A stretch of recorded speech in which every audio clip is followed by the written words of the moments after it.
Good morning. Today we will start the applications of Gauss's theorem.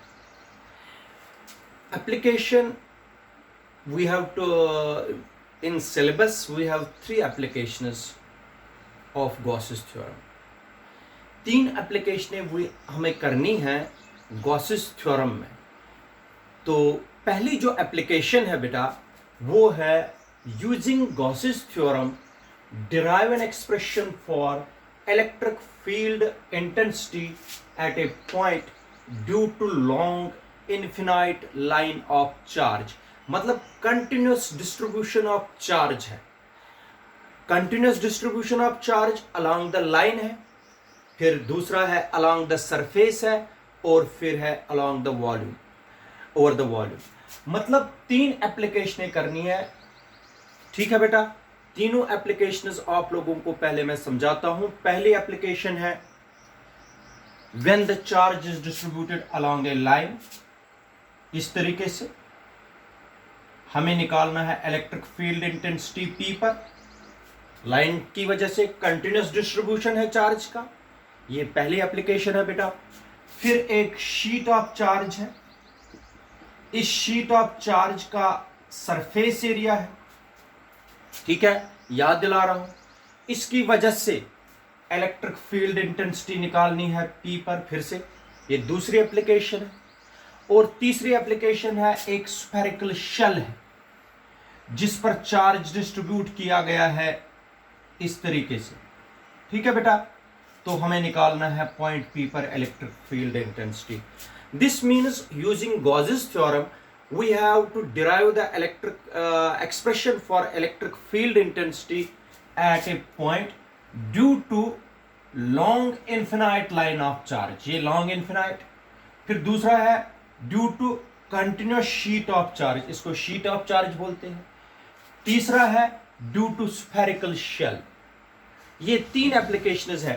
एक है line वाली, एक है सरफेस वाली या कंटिन्यूस शीट ऑफ चार्ज, एक है स्फेरिकल शेल. ये तीन एप्लीकेशनें हमें करनी है. आज जो हम एप्लीकेशन करेंगे वो है electric field intensity at a point due to long infinite line of charge. पहले तो हमने कोलंबस लॉ से निकाल के दिया था. अब गॉसेस लॉ से हमें निकालना है इलेक्ट्रिक फील्ड इंटेंसिटी के लिए एक्सप्रेशन, जो कि बहुत ही इजी है कोलंबस लॉ के अप्लाई करने से. देखो बेटा, क्वेश्चन अंडरस्टैंड करो. Due to long infinite line of charge. Long infinite line of charge ले लीजिए. This is long infinite line of charge. ये बहुत ही बड़ी लाइन है और इस पर चार्ज कंटिन्यूअसली डिस्ट्रीब्यूट किया गया है.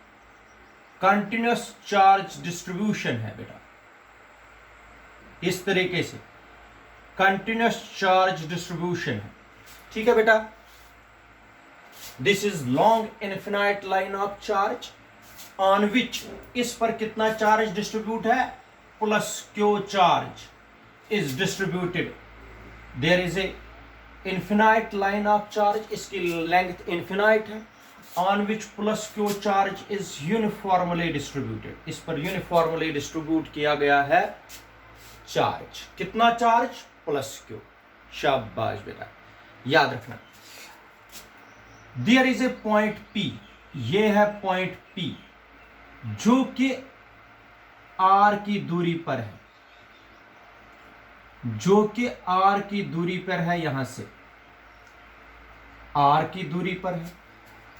You have to derive the expression for electric field intensity at point P due to this infinite line of charge. हमें बेटा गॉसेस थ्योरम यूज करनी है और हमें P पर एक्सप्रेशन निकालना है इलेक्ट्रिक फील्ड इंटेंसिटी का इस पूरी लाइन चार्ज की वजह से. क्वेश्चन समझ आया कि नहीं? क्या मैंने बताया क्वेश्चन? इस पॉइंट P पर निकालना है बेटा electric field intensity due to this infinite line of charge. ये बहुत बड़ी लाइन चार्ज है और इस पर आप लोगों को निकालना है इलेक्ट्रिक फील्ड इंटेंसिटी. याद रख रहे हो बेटा? कहां पर निकालना है? पॉइंट P पर निकालना है इलेक्ट्रिक फील्ड इंटेंसिटी के लिए एक्सप्रेशन, तो जो कितनी डिस्टेंस पर है, r की डिस्टेंस पर है, याद रखिए। अब आप लोगों ने पढ़ा होगा इस पर कितना चार्ज है बेटा, इस पर चार्ज है +Q, ठीक है। तो आप लोगों को पता है when electric charge is distributed linearly या continuously along a line, इसको बोलते हैं लीनियर चार्ज डिस्ट्रीब्यूशन। क्या बोलते हैं बेटा, लीनियर चार्ज डिस्ट्रीब्यूशन। और लीनियर चार्ज डिस्ट्रीब्यूशन में लीनियर चार्ज डेंसिटी होती है, जिसको आप लोग लैम्डा से डिनोट करते हैं। लैम्डा होता है Q/L, charge per unit length, charge per unit length, linear charge density, charge per unit length, एक यूनिट लेंथ में कितना चार्ज है उसको बोलते हैं चार्ज पर यूनिट लेंथ। तो इसका मतलब हो गया टोटल चार्ज जो है इस लाइन पर Q = λ/L। टोटल चार्ज इस पूरी लाइन पर कितना है बेटा, λ/L, वायर लैम्डा को क्या बोलते हैं बेटा, linear charge density, linear charge density, क्योंकि along the line linear charge density होती है चार्ज पर यूनिट लेंथ, ठीक है बेटा। तो पॉइंट P पर निकालना है इलेक्ट्रिक फील्ड इंटेंसिटी के लिए एक्सप्रेशन। हमने ऑलरेडी एक रिलेशन निकाल के रखी है, as we know linear charge density is equal to Q/L, this means Q is equal to λ/L, this is equation number 1। इससे हम निकालेंगे लैम्डा और L से total charge on the given line, ठीक है। अब इस पॉइंट P पर गॉसिस थ्योरम यूज करनी है बेटा। गॉसिस थ्योरम यूज करने के लिए हमें चाहिए एक गॉसियन सरफेस। कौन सी सरफेस चाहिए, गॉसियन सरफेस। गॉसियन सरफेस इस वक्त when there is infinite line of charge, infinite line of charge के वक्त गॉसियन सरफेस जो है it is in the shape of a cylinder। किसमें बेटा, सिलेंडर में। जैसे कि आप लोगों को मैं समझाता हूं, मान लीजिए ये है एक line of charge, this is line of charge, ठीक है बेटा। लाइन ऑफ चार्ज जो है, इधर सुनो, पॉइंट इस लाइन ऑफ चार्ज से दूर कितना है, r। मान लीजिए ये है एक सिलेंडर है, इस सिलेंडर पर आप लोगों ने यहां पर, इधर सुनो बेटा, ये है P, ठीक है बेटा। इस सिलेंडर की हाइट मान लीजिए L है, कितनी है, L।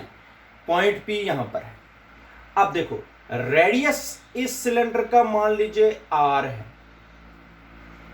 इसकी हाइट कितनी है, L। पॉइंट P यहां पर है, R है इस सिलेंडर का रेडियस।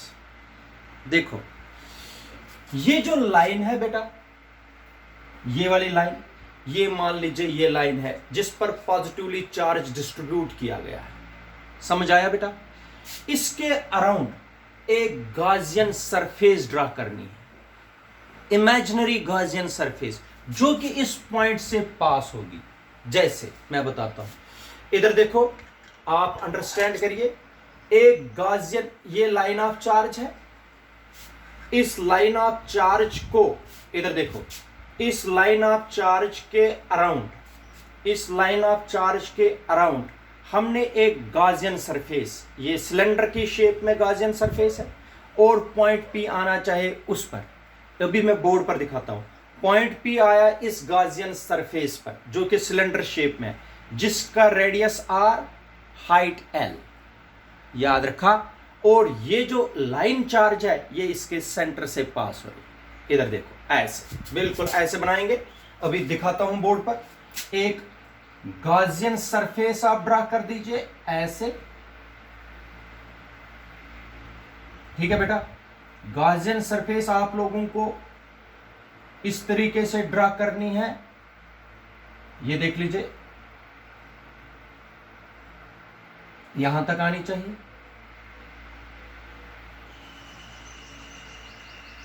इस तरीके से।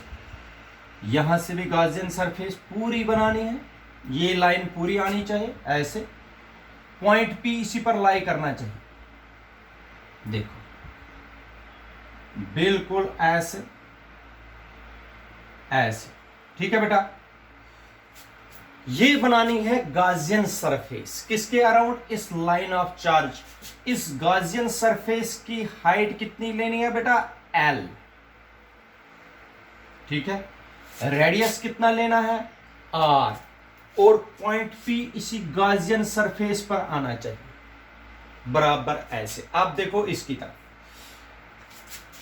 हाइट है इसकी एल, रेडियस है इस सिलेंडर का आर, पॉइंट पी यहां पर लाई कर रहा है, इधर देखो पॉइंट पी, और बीच में से जा रही है लाइन चार्ज, बीच में से जा रही है लाइन चार्ज। समझ आ रहा है कि नहीं, ये देखो बेटा, ये जो अराउंड इस लाइन चार्ज, ये जो लाइन चार्ज है सेंटर में, इसके अराउंड जो ये सरफेस है, क्लोज्ड सरफेस, इसको बोलते हैं गॉसियन सरफेस। ये इमेजिनरी सरफेस है, तुम लोगों को समझाने के लिए मैंने इसका यूज किया। इसकी हाइट है एल, इसका रेडियस है आर, और पॉइंट पी यहां पर आ रहा है, आप देख सकते हो पॉइंट पी, ठीक है बेटा। ये जो ये सरफेस है in the shape of cylinder, ये असली नहीं होती है, ये इमेजिनरी सरफेस होती है, और मैंने ये ड्रा की ताकि ये पॉइंट पी इस पर आ जाए, ठीक है बेटा, बराबर ऐसा आप देख सकते हो। This is the Gaussian surface and this is linear charge distribution. Line एक चार्ज है, इस पर चार्ज डिस्ट्रीब्यूट किया गया। आप लोगों को समझाने के लिए मैंने, अगर मैं इसको रिमूव करूंगा, इधर देखो फिर से लाइन चार्ज, अगर मैं इसके अराउंड गॉसियन सरफेस ड्रा करूंगा तो इस तरीके से गॉसियन सरफेस आएगी। गॉसियन सरफेस के सेंटर में बेटा ऐसे लाइन रहेगी, लीनियर चार्ज डिस्ट्रीब्यूशन ऐसे रहेगा, ठीक है बेटा। आप सबको पता है positive charge plus Q distribute किया गया है इस पर। अब electric field intensity, positive charge है, इलेक्ट्रिक फील्ड इंटेंसिटी पी पर बार की तरफ होगी, क्योंकि पॉजिटिव चार्ज है बार की तरफ। अगर आप लोग इस साइड देखोगे तो इधर की तरफ होगी, ठीक है। ये आ गई इलेक्ट्रिक फील्ड इंटेंसिटी, ठीक है बेटा, यहां तक समझ आया। अगर यहां पर देखोगे इलेक्ट्रिक फील्ड इंटेंसिटी की डायरेक्शन ऐसे होगी, और यहां पर देखोगे इलेक्ट्रिक फील्ड इंटेंसिटी की डायरेक्शन या इधर की तरफ होगी, ठीक है बेटा। अब बहुत इंपॉर्टेंट, इधर सुनो, ये जो सरफेस, ये जो गॉसियन सरफेस है बेटा, ये गॉसियन सरफेस, इसको तीन हिस्सों में डिवाइड करो। एक है टॉप फेस, इसको बोलते हैं टॉप फेस, इसको बोलते हैं बॉटम फेस, और ये जो सेंटर में है इट इज कर्व्ड सरफेस। कितने हिस्से करने हैं आप लोगों को इसको, तीन हिस्से, वो मैं अभी समझाता हूं आप लोगों को। ये या उससे पहले, सरफेस को डिवाइड करने से पहले आप लोग मुझे बता दीजिए, गॉसेस थ्योरम यूज करने से पहले हमें चाहिए E vector dot E S. Gauss's theorem सबको पता है, ई डॉट डी एस लगता है उसमें, इलेक्ट्रिक फ्लक्स, कितना इलेक्ट्रिक फ्लक्स बाहर आएगा, total electric flux due to this closed surface, कितना इलेक्ट्रिक फ्लक्स बाहर आएगा, उसके लिए हमें ds की जरूरत है, एरिया वेक्टर की जरूरत है। पहले हम देखते हैं एक स्मॉल एलिमेंट काट के, ऐसे, ये मैंने काट दिया स्मॉल एलिमेंट, और स्मॉल एलिमेंट का नाम है अभी तक ds। जब इस पर नॉर्मल ड्रा करूंगा बेटा n कैप, तो ये ds बन जाएगा ds वेक्टर, ठीक है बेटा। इसका मतलब E और ds इस वक्त पैरेलल है, सेम डायरेक्शन। एक चीज इधर देखो, पहले आप लोग मुझे बता दीजिए according to Gauss's theorem, according to Gauss's theorem या according to Gauss's law, Gauss's theorem, शाबाश बेटा, टोटल इलेक्ट्रिक फ्लक्स लिखा जाता है surface integral over the closed surface E dot ds, ये भी इलेक्ट्रिक फ्लक्स होता है, फाई E भी इलेक्ट्रिक फ्लक्स होता है बराबर 1/ε0 टाइम्स Q। ठीक है बेटा, Q का वैल्यू कितना है, लैम्डा L हो गया, lambda L upon epsilon not. This is equation number first. ठीक है बेटा, ये हमने नोट करा। अब देखो, ये जो गॉसियन सरफेस है which is in the shape of cylinder, ये मान लीजिए गॉसियन, इसको 3 हिस्सों में डिवाइड करेंगे। पहला टॉप फेस हो गया, ये टॉप फेस फर्स्ट, ये हो गया नीचे बॉटम फेस ये वाला, और ये हो गया कर्व्ड सरफेस, बीच वाला क्या हो गया, कर्व्ड सरफेस। इस सिलेंडर को कितने हिस्सों में डिवाइड करना है, 3। ऊपर हो गया टॉप फेस, बॉटम फेस और कर्व्ड सरफेस। ठीक है बेटा, इधर देखो, top face, bottom face, curved surface. इधर सुनिए, ये हो गया फर्स्ट, ये हो गया टॉप फेस, ये हो गया सेकंड कर्व्ड सरफेस। ठीक है, ये हो गया थर्ड बॉटम फेस। इस गॉसियन सरफेस को कितने हिस्सों में डिवाइड किया आप लोगों ने, 3 हिस्सों में, टॉप फेस, कर्व्ड सरफेस और बॉटम फेस। ठीक है बेटा, 3 हिस्सों में। अब यहां पर आप लोगों ने कर्व्ड सरफेस में जब नॉर्मल ड्रा किया, अगर आप यहां पर लेना चाहते हो, अगर यहां पर हम एरिया एलिमेंट काटेंगे तो नॉर्मल आएगा इधर की तरफ, ds भी आए, E वेक्टर भी आएगा इधर की तरफ, और ds भी आएगा इसी साइड। ठीक है बेटा, अगर इस साइड डालेंगे कर्व्ड सरफेस पर E वेक्टर और ds वेक्टर पैरेलल होंगे कर्व्ड सरफेस पर, क्योंकि इलेक्ट्रिक फील्ड भी बाहर है और नॉर्मल जो कर्व्ड सरफेस पर आएगा वो भी इसी साइड आएगा। आप देख लीजिए, कर्व्ड सरफेस पर जब नॉर्मल पड़ेगा तो ऐसे पड़ेगा, इलेक्ट्रिक फील्ड भी इसी तरह। यहां पर इलेक्ट्रिक फील्ड ऐसे है, जब इसमें मैं एलिमेंट काट दूंगा छोटा सा, यहां पर छोटा सा एलिमेंट काट दीजिए, ये इलेक्ट्रिक फील्ड तो ऐसे है।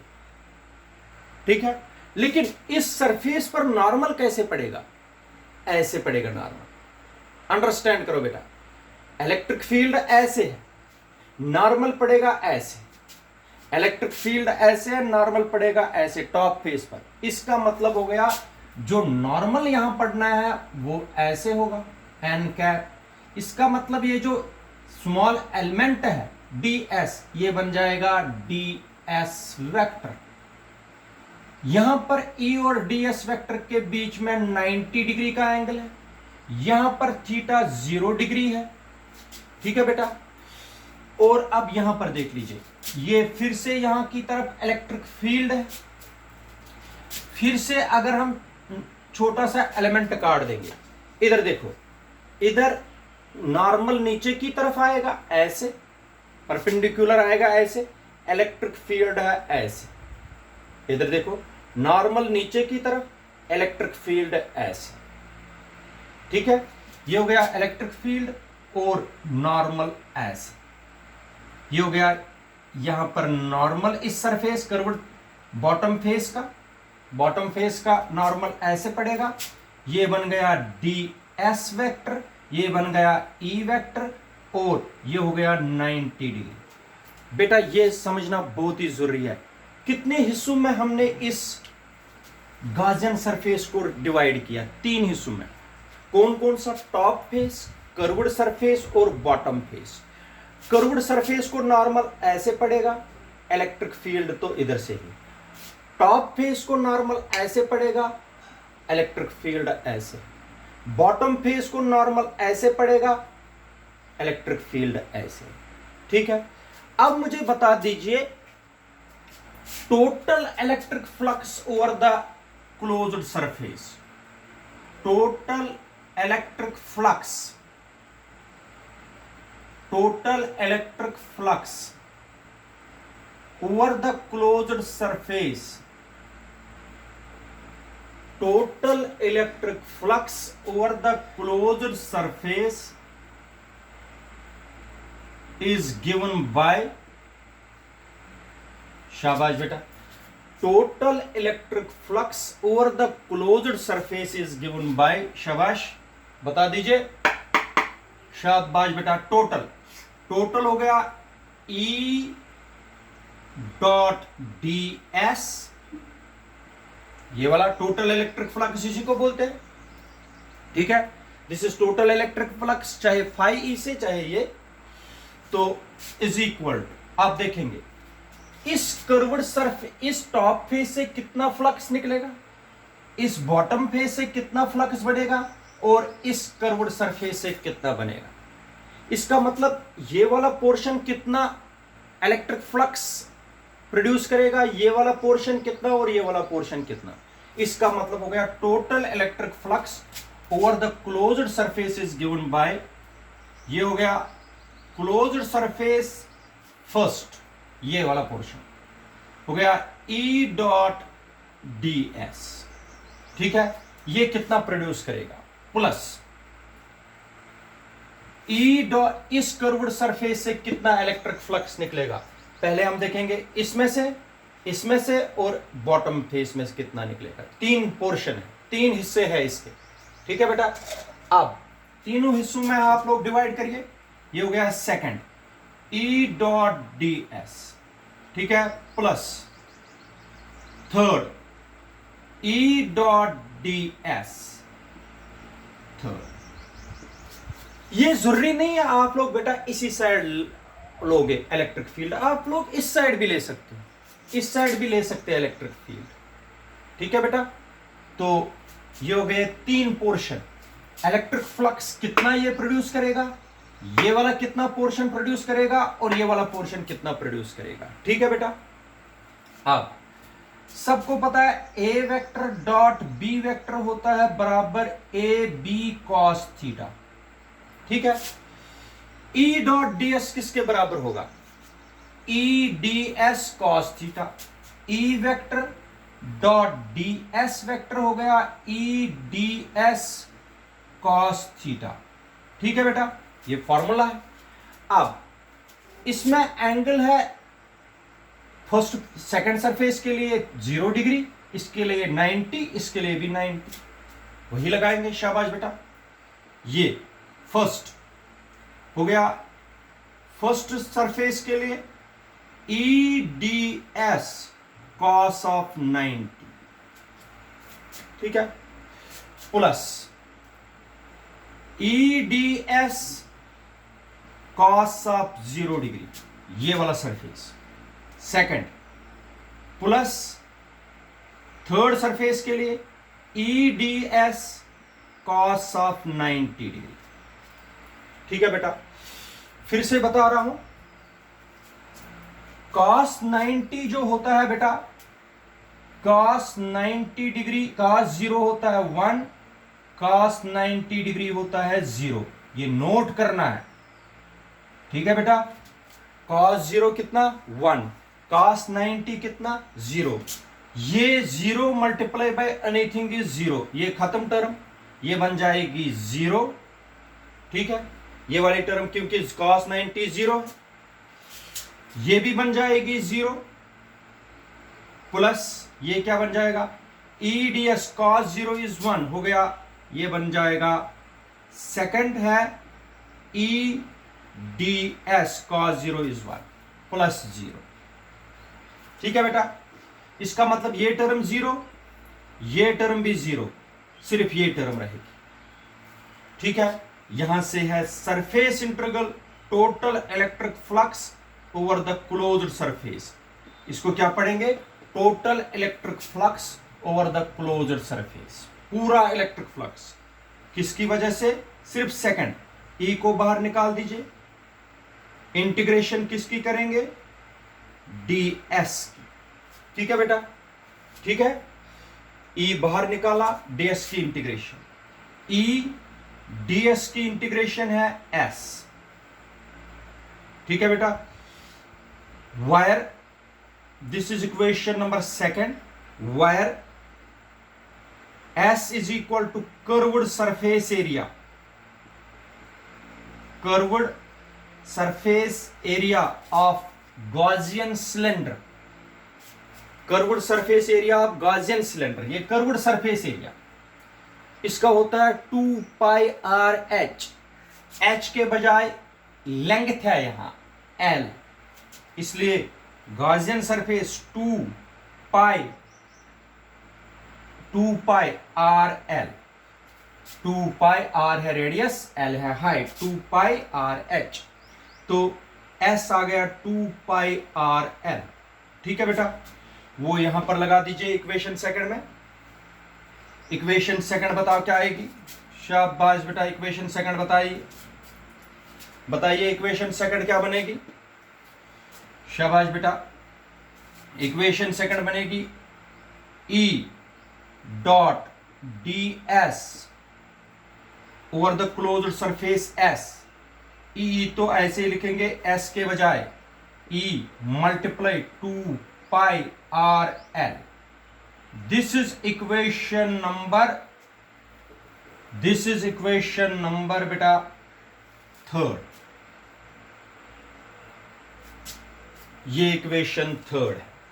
अब देखो आप लोग, ये मैंने S का वैल्यू लगाया कर्व्ड सरफेस एरिया यहां पर, और कुछ नहीं किया। ठीक है, यहां तक आप लोग देख लीजिए। टोटल इलेक्ट्रिक फ्लक्स जो पूरे गॉसियन सरफेस का है, 3 हिस्सों में डिवाइड किया, फर्स्ट, सेकंड और थर्ड। फर्स्ट का ये बना, सेकंड का ये बना, थर्ड का ये बना, और ये बन गया टोटल। फर्स्ट के लिए थीटा है 90, सेकंड के लिए थीटा है 0, थर्ड के लिए थीटा है 90। cos 90 0 होता है, ये टर्म बनेगी 0, ये टर्म भी बनेगी 0, ये टर्म बनेगी ई डी एस।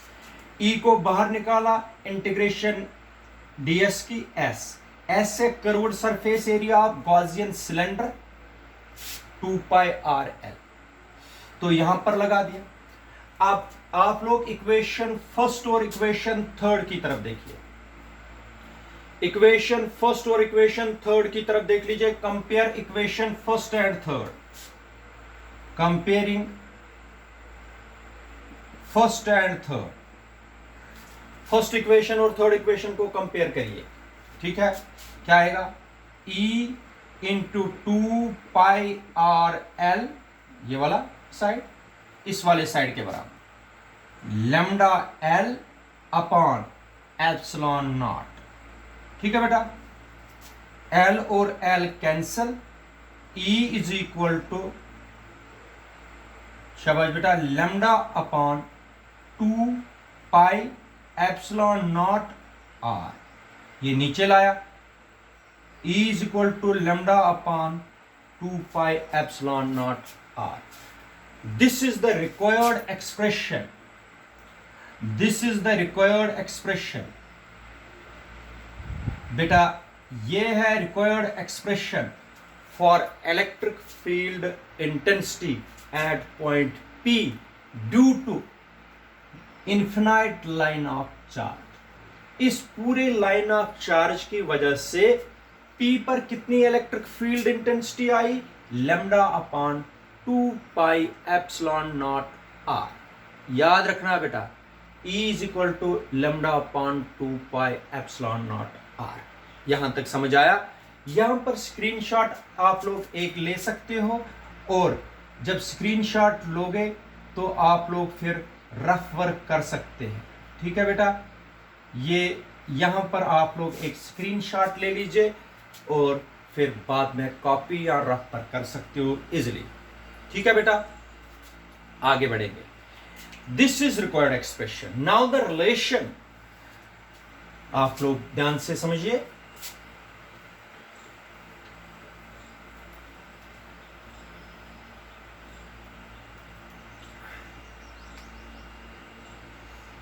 बताओ जरा, एक्सप्रेशन क्या आ गया बेटा? Expression for electric field intensity के लिए क्या आएगा expression? E is equal to lambda upon 2 pi epsilon naught R। ये आ गया expression. Electric field intensity at point P due to line of infinite line of charge. मगर electric field intensity is a vector quantity. क्या है बेटा? Vector quantity.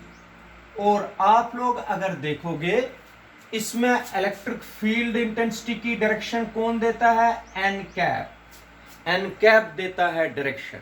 इसलिए in vector form E vector is equal to lambda upon 2 pi epsilon naught R into n cap. ठीक है, this gives the, ये है vector form. ठीक है बेटा, ठीक है।